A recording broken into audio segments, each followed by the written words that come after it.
Pag pinalitan mo yung isang kopya at hindi siya nag-match dun sa iba, puputok yung pandarayang ginagawa mo. In particular, James, kayo, may kopya kayo. Yes.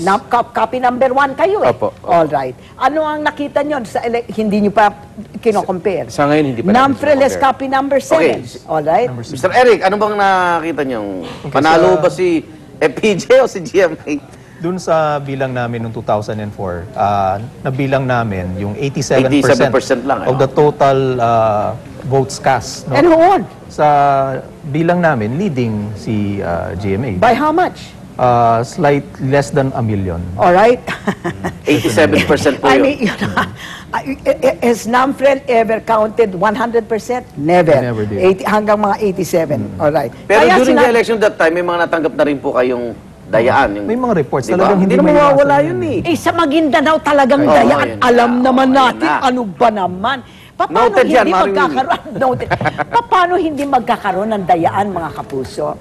Of the 24 municipalities in Maguindanao, 22 had no opposition. Eh di, sulat na lang sila ng sulat doon. Walang opposition kan.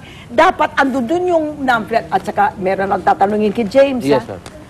Yung mga certificates of canvas na yan, etc. Sino nagsasign yan? Hindi ba yung yung election board? Yes po. Sino ang head ng election Yung board? COMELEC. Ayan ang COMELEC. In other words, kung may dayaan dyan, Sila na ang mismo. COMELEC kasama dyan.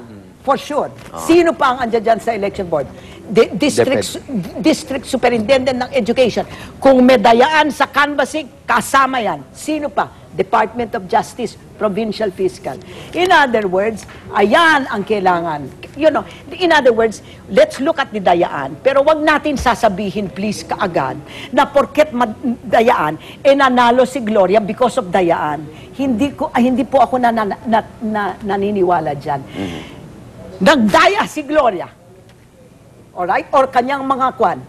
Pero yung dayaan na yan, hindi aapektuhin the fact Yung that she resulta. won. Yes. Okay. She just won by a bigger margin. So Okay. stop it already. I'm so sick of this. Okay. Sick. Eric, anong nakikita ng Namfrel na direction dito?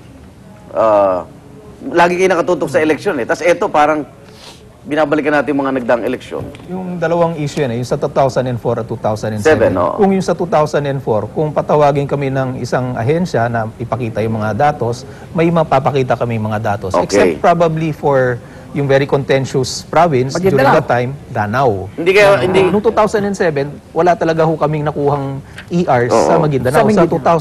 2004, yung mga datos naman ng ERs, pinanghahawakan po ng aming provincial chairman.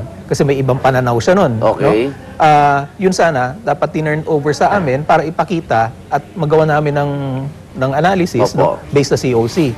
So, yun yung sana ang maganda. pero hindi kaya sa deklarasyon mo ngayong umaga na 87% ang nanalo si GMA. Bakit hindi na kayo patawag? Ganun naman Hindi ba? talaga. Kasi iba yung Oo, direction kaya nga mo. eh. Oo. Yung ERs naman, ang sa tingin namin, kailangan na lang yun pag iisa-isahin mo talaga kung sino yung gustong Ang manalo. mahalaga pa rin yung COC. Yung Tama certificates ba? of canvas. Ayun. Kung alam mo yung ano yung source document mo, ititrace mo doon sa election So, record. Director, kung nagkaroon ba ng switch ng ERs, baliwala ba yun sa resulta ng eleksyon? Kasi COC ang binibilang sa Electoral Tribunal, di ba? Well, kasi ang COC, pwede mong i-breakdown yan into ERs eh. Yun nga actually ang gustong gawin nung opposition at that time. Pero kasi under the rules na sinusunod ng Kongreso nun, talagang hanggang COC lang sila. Hindi nila pwedeng buksan yung Hindi nila ERs. buksan yung COC. Yes, Excuse Professor. me. Pwede if there is compelling need. Reason.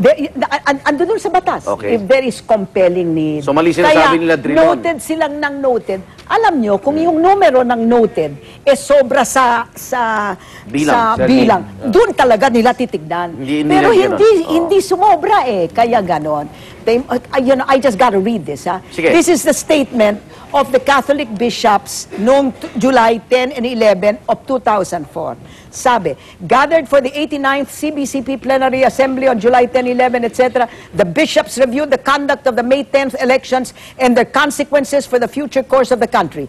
Each bishop present was asked to comment on whether or not massive fraud in the conduct of the elections was observed by him or volunteers in his diocese so as to have affected substantially the results of the elections, with only 1 or 2 exceptions. The rest of the bishops answered in the negative. This confirms our statement. I'm quoting from the bishops, mga kapuso. This confirms our statement of June 1, 2004 that, quote, there were some instances of cheating and violations of election law by political parties in their areas, but these did not affect the voting in general, unquote. It is the view of the bishops that the results of the elections reflected the will of the Filipino people. Ito ang sinabi ng ganon rin, sabi ng NAMFREL, Bill Luz ang secretary, the results of the elections are credible and reflect the vote of the people. We did not see enough electoral anomalies at the national level to have a material effect on the national results. Ano pa ang gusto nyo? Hindi ba? Hindi tanong ko ngayon eh. Saan tayo papuntang? Ayaw nilang, ito yung talagang ando doon at that Okay. time. Good grief!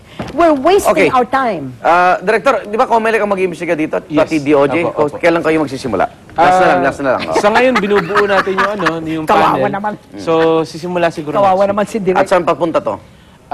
Papunta to sa, hopefully, closure na, no? Yung Hopefully palagi closure, na sinasabing yung closure. Comelec chairman ninyo, walang sinasabi ko. Hindi Lawyer ni FPJ yun eh. FPJ, Oh. na Dapat nabaya si FPJ. mag-i-inhibit Anong naman si klase chairman. yan? Mag-i-inhibit naman daw po siya. After niya Pero magsalita na. You know, iba Well. na nagsalita.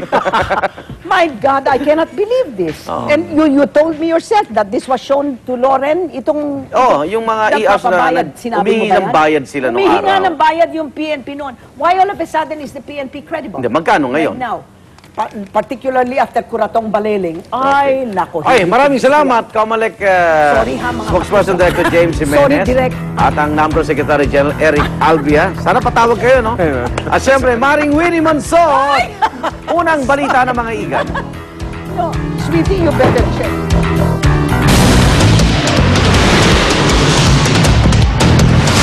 Ang mga unang balita sa umagang ito.